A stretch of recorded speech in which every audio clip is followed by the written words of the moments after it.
उभरते हुए जनाब अब्दुल मोमिन खान वो अपने ख्याल सरकार करें। अब्दुल मोमिन खान, अब्दुल गफ्फार काजी साहब, शारिक नशमंदी साहब, बहुत बहुत मुबारक आपको और आपसे उम्मीद है कि इसी तरह आप मजलिस के काम को आगे बढ़ाएंगे। इसके बाद जो मुख्तसर में गुलपोशी का प्रोग्राम रखा गया है, सबसे पहले मैं हमारे मुजीब पटेल साहब से फूलों से इस्तेमाल करें। उसके बाद अशरफ पटेल साहब से गुजारिश करूंगा, अशरफ पटेल साहब उनसे गुजारिश करूंगा जनाब शारिक नशमंदी साहब, सिटी प्रेसिडेंट औरंगाबाद, इनका इस्तेमाल करें। अशरफ पटेल साहब, मैं जिनके नाम ले रहा हूं जरा स्टेज पे आ जाइए। इसके बाद अजहर पटेल साहब से गुजारिश करूंगा कि वो जनाब ईस्ट प्रेसिडेंट शेख मोहम्मद दस्तगीर साहब का यहाँ इस्तेमाल करें।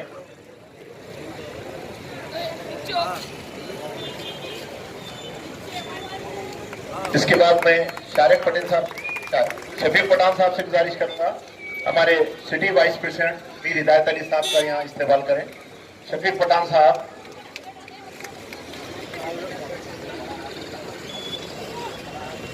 इसके बाद जनाब बदरुल खान साहब से गुजारिश करूंगा कि वो हमारे जॉइंट सेक्रेटरी सिटी गाजी सादुद्दीन साहब का यहाँ इस्तेमाल करें। पीछे आना, पीछे से जिसका हो गया वो बात चले जाएं। इसके बाद जनाब मैं जावेद पटेल साहब से गुजारिश करूंगा जो विकास येड के साथ साबिका रुकने बल्दिया, इनका स्वागत करें। जावेद पटेल साहब देवलाई वाले,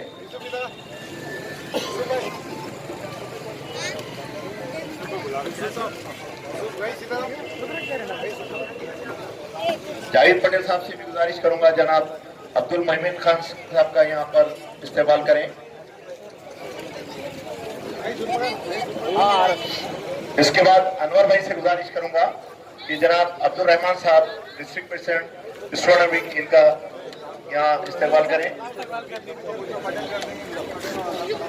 मैं जनाब मुजीब पटेल साहब इनसे गुजारिश करूंगा कि आए हुए सभी मेहमानों का यहाँ शॉल और फूल से इस्तेमाल करें। जनाब मुजीब पटेल साहब city east vice president. Mujeeb भाई, मुजीब भाई, सभी मेहमानों से गुजारिश है यहाँ सामने आ जाइए। जनाब अशोक मोरे साहब, जनाब जकीउद्दीन सिद्दीकी साहब, जनाब शेख एजाज साहब, शेख वसीम साहब, जनाब संदीप साहब,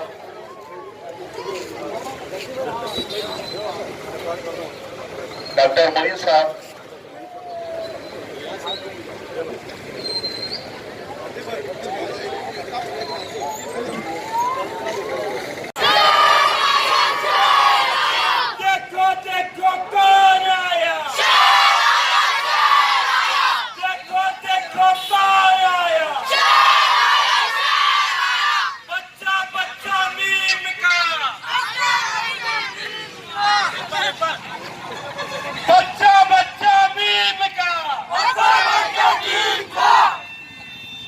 तो शेर आ चुका है यहाँ पर। कपूर छोड़कर इधर आ जाइए।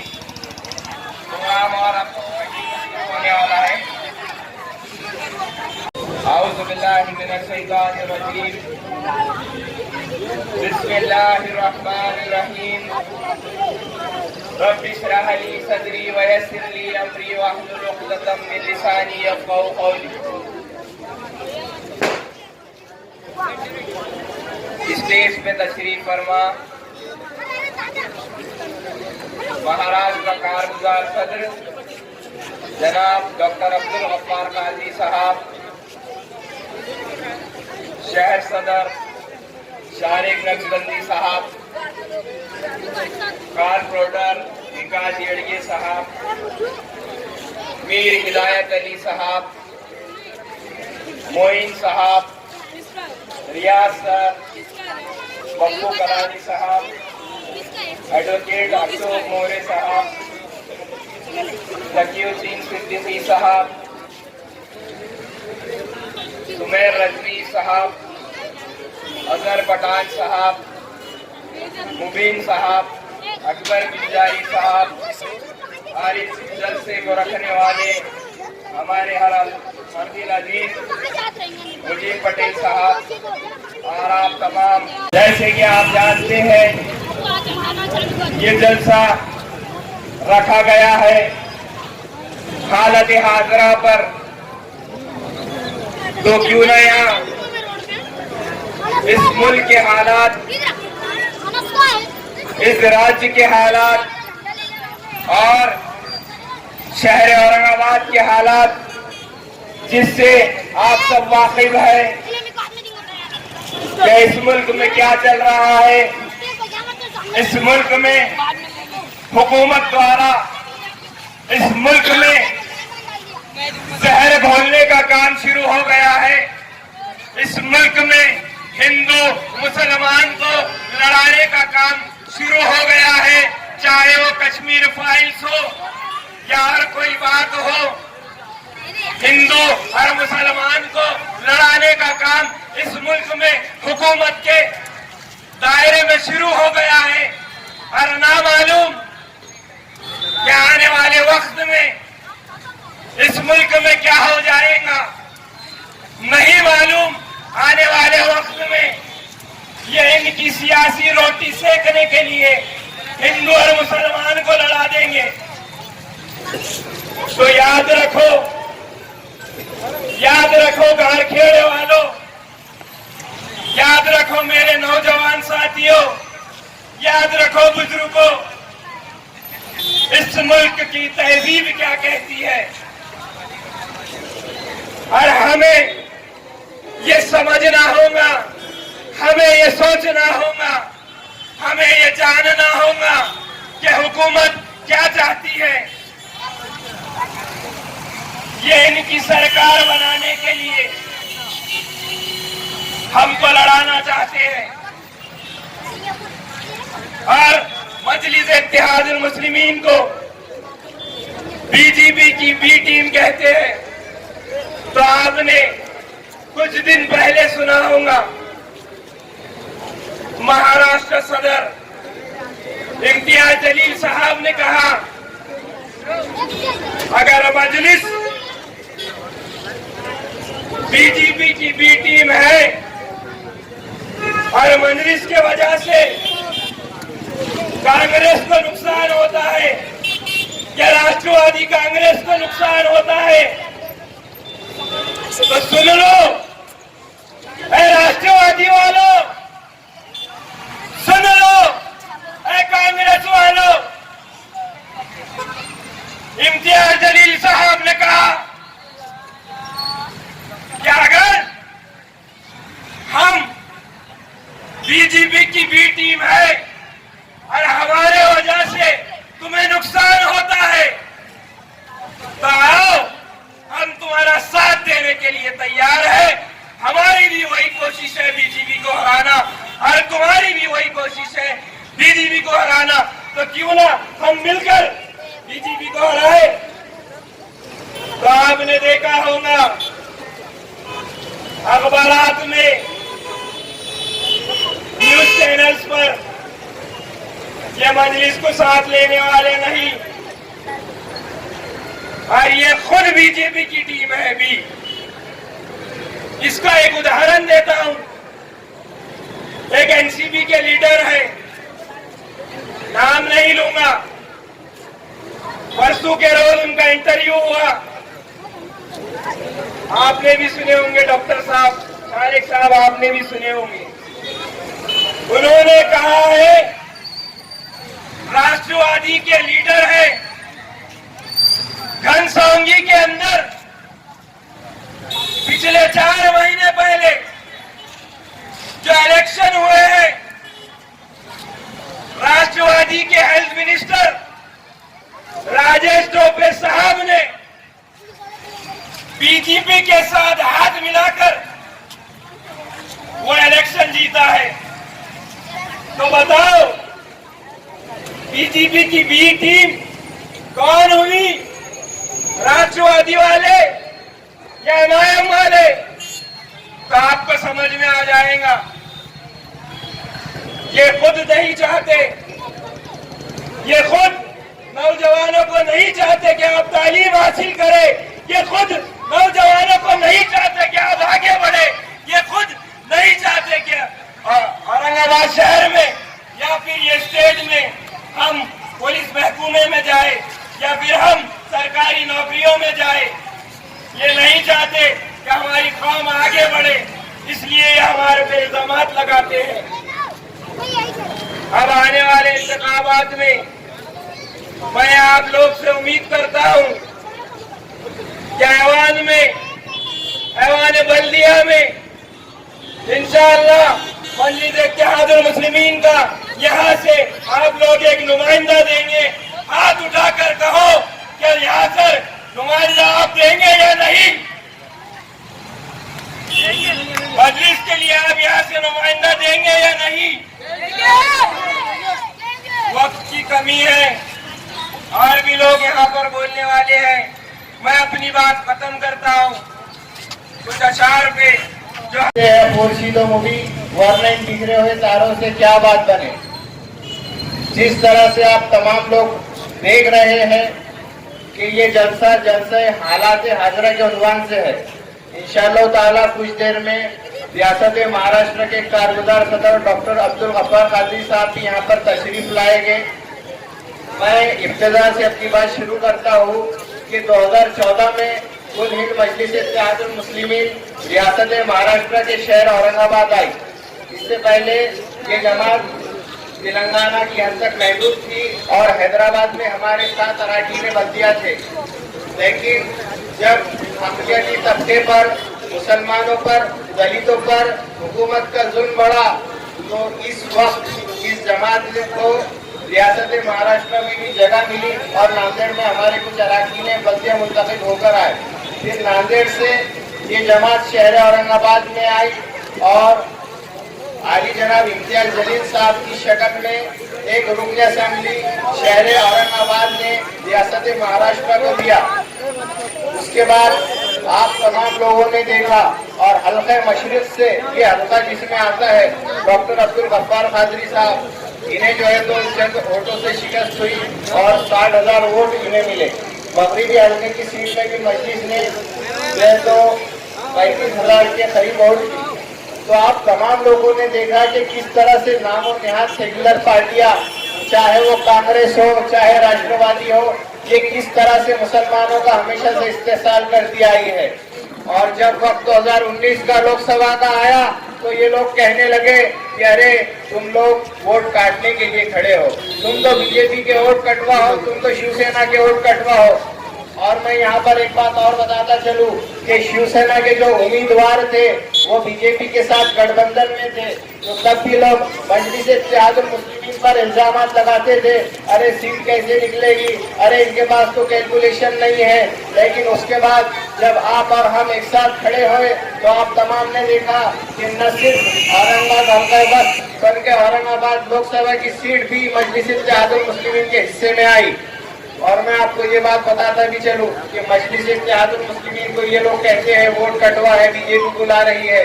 2019 में हमारे कौमी सदर बैरिस्टर असदुद्दीन अवैसी साहब ने पूरे हिंदुस्तान में 550 सीटों में से सिर्फ 3 सीटें खड़ी की थी, जिसमें से हमारी 2 सीटों पर कामयाबी हासिल हुई। परसेंटेज के हिसाब से देखा जाए तो 66% के करीब मजलिस इत्तेहादुल मुस्लिमीन को कामयाबी मिली। इसके बाद हमारा कामयाबी का सफर चलता ही पड़ा और इसके बाद हमने दुनिया से और दुनिया के अलावा मालेगांव से 2 अराकीन बल्दिया, 2 अराकीन असेंबली मुंतखब करके दिए। इसके बाद ये कामयाबी यहाँ पर नहीं रुकी, हल्का मशरिक में भी 80,000 के करीब वोट मिले।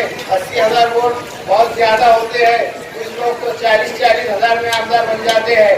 ये तो हमारी बदकिस्मती है कि चंद वोटों से एक सीट हमारी रह गई। लेकिन इंशाअल्लाह ताला वो दिन दूर नहीं जब हल्का मशरिक से डॉक्टर गफ्फार कादरी साहब विधानसभा में जाएंगे और फिर जो है तो यहाँ पर तरक्की के काम होते रहेंगे। इसके बाद ये हमारा सफर चलता पड़ा और बिहार में जब मजलिस इत्तेहादुल मुस्लिमीन ने इलेक्शन में हिस्सा लिया तो वहाँ पर मैं तमाम नौजवानों से गुजारिश करूंगा कि अपनी निशिस्तों पर बैठ जाए। कुछ नहीं हुआ है, अपनी निशिस्तों पर बैठ जाए। पुलिस वाले हजरात हैं, वो इस मामले को हैंडल कर लेंगे। इसके बाद जब बिहार की असेंबली में हमारे 5 सीट जाते हैं तो वहाँ पर मौजूद जनता दल और बीजेपी को जो है तो खड़े रहकर डटकर मुकाबला करते हैं और सीमांचल के विकास के लिए हमेशा खड़े रहते हैं। आप तमाम ने देखा कि यहाँ कहीं पर भी सड़क का मसला हो या कोई भी मसला हो, हमारे अरकान ने बल्दिया और शहर सदर के क़यादत में, मैं पिछले हफ्ते की बात कर रहा हूँ कि एक सड़क बहुत खराब हो चुकी थी, कटकट गेट की सड़क, वहाँ पर चलना मुश्किल हो गया था। इस वक्त हमारे शहर सदर आली जनाब शारिक नशबंदी साहब ने जो है तो तमाम मजलिस के जिम्मेदारान को हिदायत दी कि 2 नंबर 3 पहुंचे और डिप्टी इंजीनियर से मुलाकात करेंगे। वहाँ पर जैसे ही पहुंचे और वहाँ पर इंजीनियर से मुलाकात की तो उसने बताया कि अभी टाइम है, बजट आएगा, ऐसा होगा वैसा होगा। हमारे सदर साहब ने सिर्फ एक ही बात कही कि आप रोड बना रहे या नहीं बना रहे।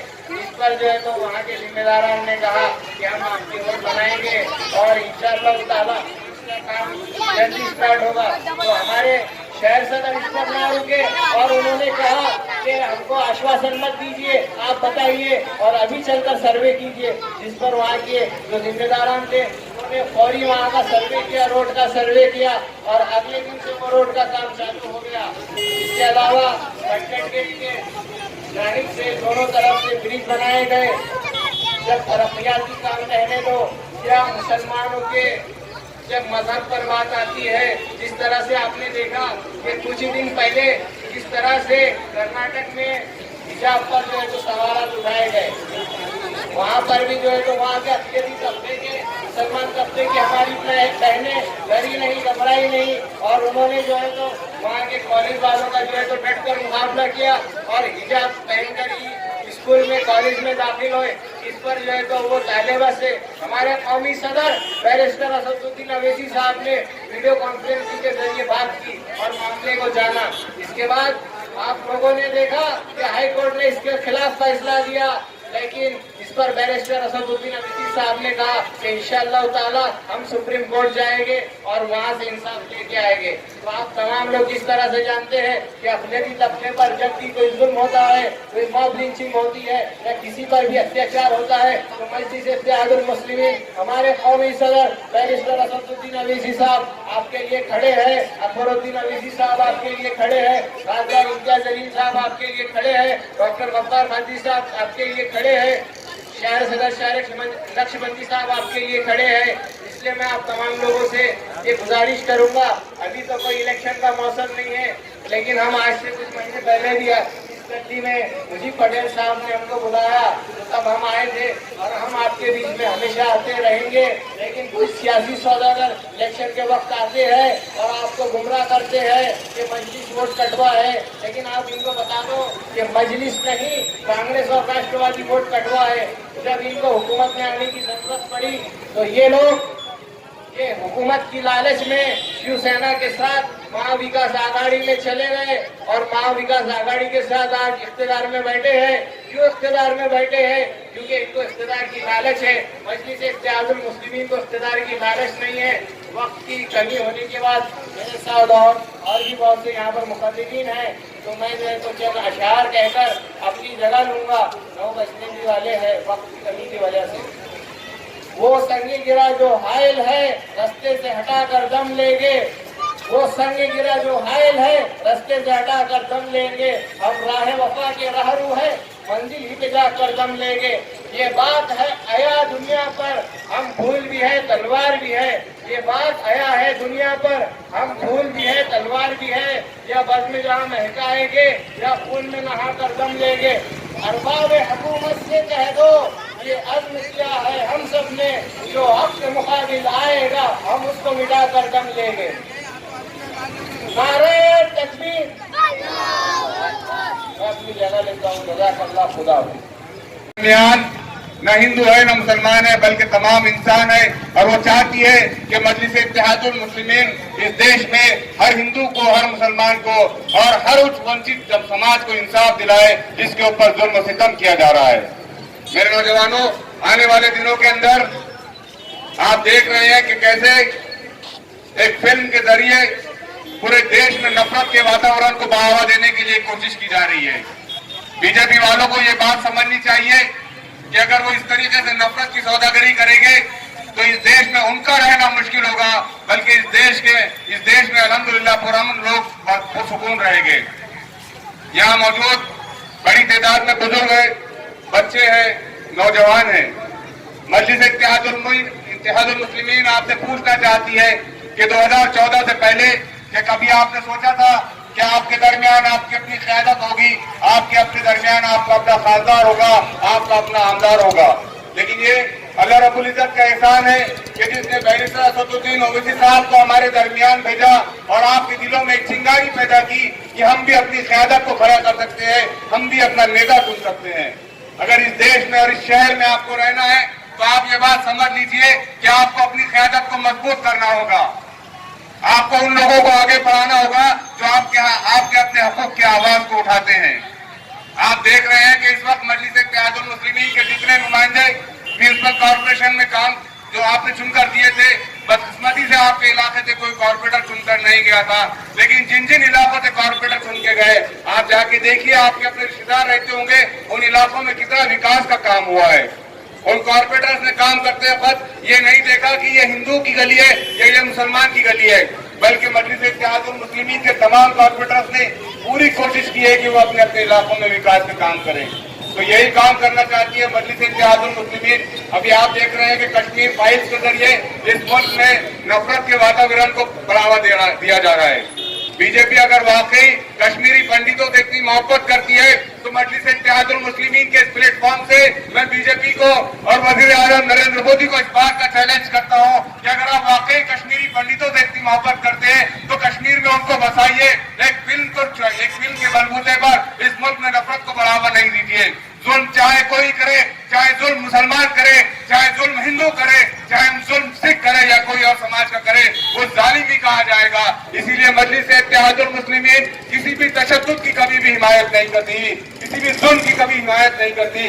इसलिए याद रखो कि तुम सिर्फ कश्मीरी पंडितों पर जुल्म की बात करते हो। अगर तुम इस मुल्क से सच्ची मोहब्बत करते और तुम हकीकी देशभक्त होते तो तुम गुजरात में मुसलमानों पर किए गए जुल्म की भी बात करते। वहां पर भी हजारों मुसलमानों को मार दिया गया, वहां पर हामिला औरतों पर पेट से बच्चे गिरा दिए गए, वहां पर लड़कियों का रेप किया गया, चाहे वो हिंदुओं ने किया हो, चाहे कश्मीर में पंडितों पर किसी और मजहब के चाहे मुसलमानों ने किया हो, दोनों ही तरफ गलत हुआ है। हम दोनों ही बातों की निंदा करते हैं, दोनों ही बातों की मजम्मत करते हैं। लेकिन अगर तुम देश को चाहते हो कि ये देश सुपर पावर बने और वाकई तुम देश में सबका साथ और सबका विकास चाहते हैं तो तुमको सबको एक चश्मे से देखना पड़ेगा। और मेरे नौजवानों, वो चश्मा सिर्फ मजलिस इत्तेहादुल मुस्लिमीन के पास है जो आपके खिलाफ होने वाले हर जुल्म और नाइंसाफी के खिलाफ आवाज उठाते हैं। बहुत सारी बातें करने का वक्त फिलहाल नहीं है, इसलिए कि हमारे और आपके दरमियान हमारे कायद जनाब डॉक्टर अब्दुल गफ्फार कादरी साहब बैठे हैं। हम उनको सुनना चाहते हैं, उनसे कुछ सीखना चाहते हैं। आखिर में बस यही बात कहूंगा कि इस वक्त यहाँ पर कुछ पोस्ट डिस्ट्रीब्यूट की जाएगी। मेरी मुजीब पटेल साहब से दरखास्त है कि आप गारखेड़े में मजलिस से लोगों को जोड़ने की कोशिश करें। विरोध में भी अगर कोई है, आपकी मुखालिफत में भी कोई है तो आप उनके साथ बैठिए। मजलिस इत्तेहाद का दूसरा नाम है, मजलिस मोहब्बत का दूसरा नाम है, मजलिस इंसानियत का दूसरा नाम है। इसीलिए आप ज्यादा से ज्यादा लोगों को जोड़ने की कोशिश करें, सभी समाज के लोगों को जोड़ने की कोशिश करें। इसलिए कि आने वाले दिनों में ये इत्तेहाद मजलिस इत्तेहादुल मुस्लिमीन के आप जब कॉर्पोरेशन इलेक्शन में अपना इत्तेहाद बताएंगे तो हम आपसे वादा करते हैं इंशाल्लाह कि आपकी गलियां भी, आपके रोड भी, आपकी ड्रेनेज लाइन भी और आपका वाटर सिस्टम भी मजलिस इत्तेहादुल मुस्लिमीन की जिम्मेदारी होगा कि वो इंशाल्लाह बेहतर से बेहतर बनाने की कोशिश करेगा। मुझे यहाँ पर आप लोगों ने बगौर सुना, इंशाल्लाह फिर कभी तफसीली मुलाकात होगी, आपसे गुफ्तगू होगी। मुझे यहाँ पर इज्जतों से नवाजा गया, उसके लिए बहुत बहुत शुक्रिया। जज़ाकल्लाह खैर।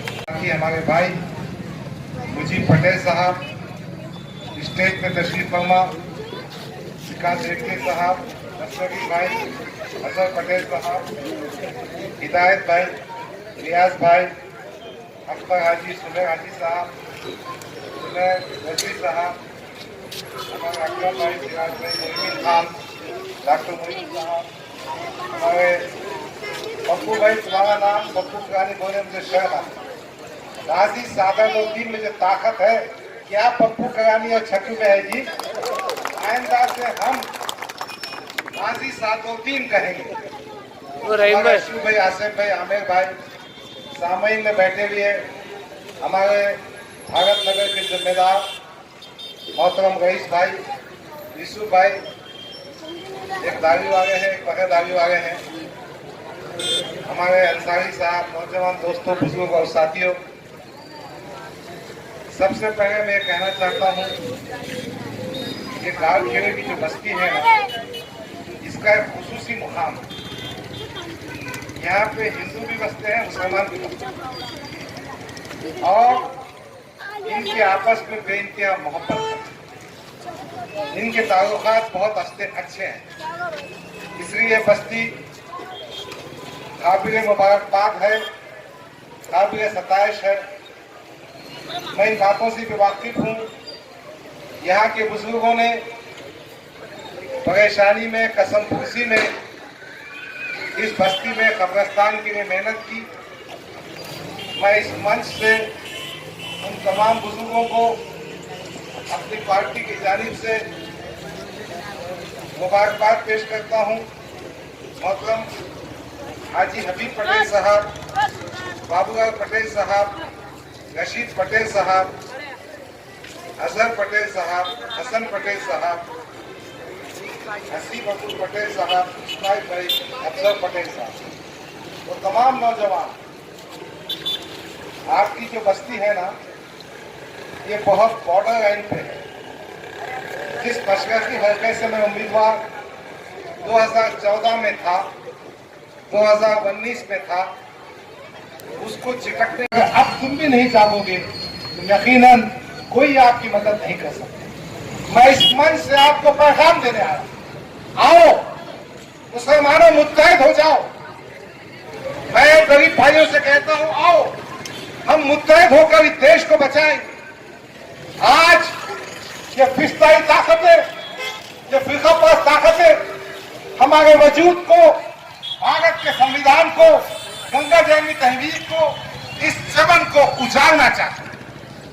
बहरहाल ये तमाम हालात हैं, इसलिए जहां जहां इंतखाबात आएंगे, चंद ही महीनों में कॉर्पोरेशन के इंतखाबात आने वाले। इन इंतखाबात में आप मजलिस को ताकत, मजलिस की ताकत बैरिस्टर असदुद्दीन ओवैसी की ताकत होगी।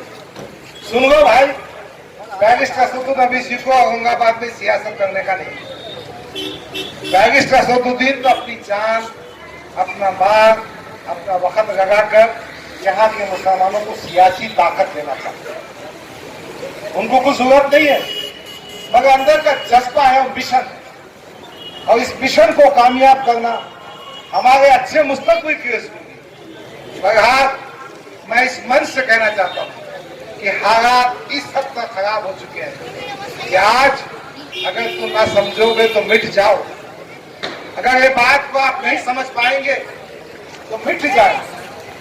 मैं एक बात और कहना चाहता हूँ, मैं आज मुजीब पटेल साहब का तहे दिल से शुक्रिया अदा करता हूँ कि इस नौजवान ने मुझे आपसे बातचीत का मौका फराहम किया। मजलिस किसी के बाप की जागीर नहीं, मजलिस मिल्लत इस्लामिया का मिशन है। मजलिस तमाम उपेक्षित दलित पिछड़ों की शान और ताकत। मजलिस के जिम्मेदारों से मेरी गुजारिश है कि हमको मिलजुल कर काम करना। आप भी हमको बताइए कि मजलिस का कोई ओहदा, कोई पोस्ट इसलिए नहीं है कि नाजायज जमीन पर कब्जा किया जाए, इसलिए नहीं है कि हमने चेक को बाउंस करना, इसलिए नहीं है कि किसी के पैसे डुबाना। मैं इस मंच से इस शहर के पुलिस कमिश्नर साहब से, तमाम थाने के जिम्मेदारों से कहना चाहता हूं, हम किसी के गैर कानूनी काम में मदद नहीं करेंगे। हम किसी पे जुल्म होने नहीं देंगे। अगर कोई जुल्म करने वाला हमारा साथी हो तो उसको रोकेंगे, अगर जिस पे जुल्म होगा, अगर वो गैर मुस्लिम है तो उसको भी हम इंसाफ देंगे। हमने ये तय किया है कि जिस पे जुल्म होगा उसका हम साथ दें। अजीजा ने कहा, एक बात और सुन लीजिए, हम सियासत में इसलिए नहीं आए कि हमको मकान बनाना है, हम सियासत में इसलिए नहीं आए कि हमारी रोटी रोजी नहीं चल रही, हम सियासत में इसलिए आए हैं कि अपना जान, अपना माल, अपना वक्त देकर इन इंसानों को इंसाफ दिलाएंगे। हमारी सफों में, हमारे बीच में कुछ ऐसे भी लोग हैं जो मजलिस का नाम इस्तेमाल करके लोगों को धोखा देते हैं, हम उनको भी कैफियत की बात न पहुंचाएं। हम ये चीजें मजलिस का नाम बर्दाश्त नहीं होंगी। डॉक्टर गफ्फार कादरी हो या इम्तियाज जलील हो या शायद नक्शबंदी, हम आपकी खिदमत के लिए आए, हम उस कौम के वारिस हैं। एक वाकया सुनाता हूं। आपने हजरत उमर बिन खत्ताब पश्चिम से चिटकती, मगर मैं दिल की गहराइयों से उन तमाम साथियों का, बुजुर्गों का, नौजवानों का, मासूम बच्चों का शुक्रिया अदा करना चाहता हूं जिन्होंने असेंबली इंतखाबात हो या पार्लियामेंट के इंतखाबात हो या कॉर्पोरेशन के इंतखाबात हो, मजलिस इत्तेहादुल मुस्लिमीन का साथ दिया, बैरिस्टर असदुद्दीन ओवैसी की आवाज पर आवाज लगाई। अजीजान गिरामी, बात हालात हाजरा की है, बात मजलिस इत्तेहादुल मुस्लिमीन। हम पर एतराज है कि तुम्हारी पार्टी का नाम ऐसा कैसा। मजलिस इत्तेहादुल मुस्लिमीन क्या सिर्फ मुसलमानों की पार्टी है? मजलिस में सिर्फ मुसलमानों का नाम क्यों है? भारत के सेक्युलर कंसेप्ट में क्या मुसलमानों की सियासी पार्टी हो सकती है? बहरहाल मीडिया और मुखालिफिन हमको कटघरे में खड़े करते हैं। मैं पूछना चाहता हूं, क्या इस महाराष्ट्र में शिवसेना नहीं है? अगर शिवसेना हो सकती है तो मजलिस इत्तेहादुल मुस्लिमीन क्यों नहीं हो सकती? पंजाब में अकाली दल है, सिखों की पार्टी है। अगर सिखों को अपनी सियासी पार्टी बनाने का हक हासिल है तो मुसलमानों को क्यों नहीं? मुलायम सिंह की समाजवादी यादवों की पार्टी है, तो हमारी पार्टी क्यों नहीं हो सकती? शरद पवार की एनसीपी मराठों की पार्टी है, तो मुसलमानों की पार्टी क्यों का नहीं हो सकती? अजीजान गिरामी, एक और बात की वजाहत करना चाहता हूं। मेरे कायद ने जबीदा गौस में कहा था, ये मजलिस इत्तेहादुल मुस्लिमीन है, ये मजलिस इत्तेहादुल मज़लूमीन है। जहां जहां मजलूम लोग होंगे, जहां जहां जुल्म होगा, मजलिस उनके लिए आवाज उठाएगी, उनके लिए कोशिश करेगी। इसीलिए मैं कहना चाहता हूं, मजलिस उन तमाम की सियासी पार्टी है जिन पर जुल्म किया जाता है, जो मजलूम है, जो हमदर्दी के मुस्तहक है, जो इमदाद के मुस्तहक है। बात चल रही थी कश्मीर फाइल्स। कश्मीर फाइल्स मैं आपको बता दूं, 1990 में कश्मीर की वादी से जो कश्मीरी पंडित अपना घर बार छोड़कर दूसरे मकामात पर मुंतकिल हुए, उस पर बनाई हुई फिल्म कश्मीर फाइल्स के हिसाब से 3500 कश्मीरी पंडितों का पलायन हुआ, कश्मीरी पंडितों का अपना घर छोड़ा। उसमें कुछ 200 के करीब कश्मीरी पंडितों की मौत वाकई हुई, कई 100 मुसलमानों की मौत वाकई हुई। यकीनन तारीख का ये दर्दनाक वाकया है। ये एक्सोडस, ये जो पनागजी का जो काफिला गया, कोई भी जंग युद्ध में इसकी गुंजाइश नहीं। मगर मैं कहना चाहता हूं, 1990 के मुद्दे उखाड़कर क्या निकालने वाले हैं ये? 1990 में हुकूमत किसके हाथ में थी? रिकॉर्ड पे जाके देखिए, 1990 में वीपी सिंह की हुकूमत थी। वीपी सिंह की हुकूमत को भारतीय जनता पार्टी ने पाठिंबा दिया था। उस वक्त क्या झक मांगे थे? उस वक्त खामोश क्यों बैठे? अगर कश्मीरी पंडितों से मोहब्बत होती तो हुकूमत गिरा दिए होते। कश्मीर का गवर्नर जगमोहन कौन था? तो बीजेपी का एजेंट था, उसको फांसी पे लटकाते। अगर जो काम तुम नहीं कर सके, जो तुम्हारी गलतियां हैं, उसको पिक्चर बनाकर देश का माहौल खराब कर मुसलमानों के खिलाफ एक फितना पैदा करना चाहते हैं, हम उनको खबरदार करते हैं।